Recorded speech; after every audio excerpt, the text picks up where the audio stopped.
The 2-inch elbow is stronger than the 1.5 inch, and I should have used this on all of the hoops and posts. Okay, we got the cross member in. Got a few more to go.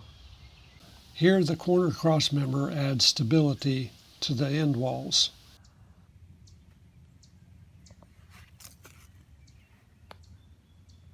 Okay, here's how I found my center point. I get the total dimension, 243.5 inches. Divide it in half,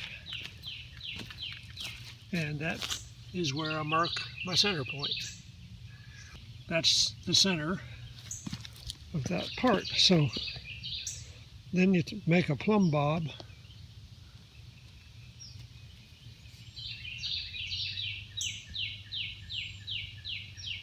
And you hang that on there, and that hangs down, and you line it up with your center point.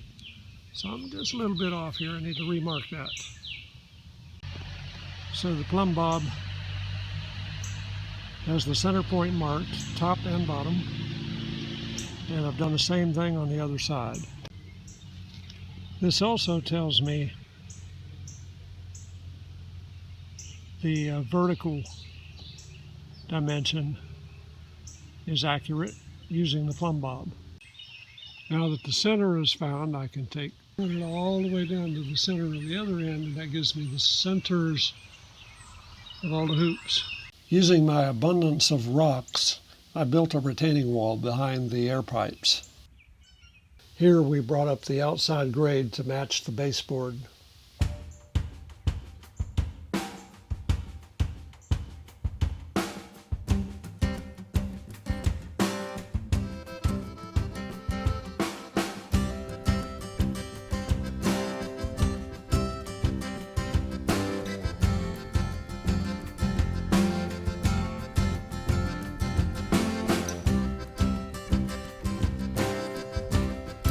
The end walls took a lot of custom fitting and figuring out.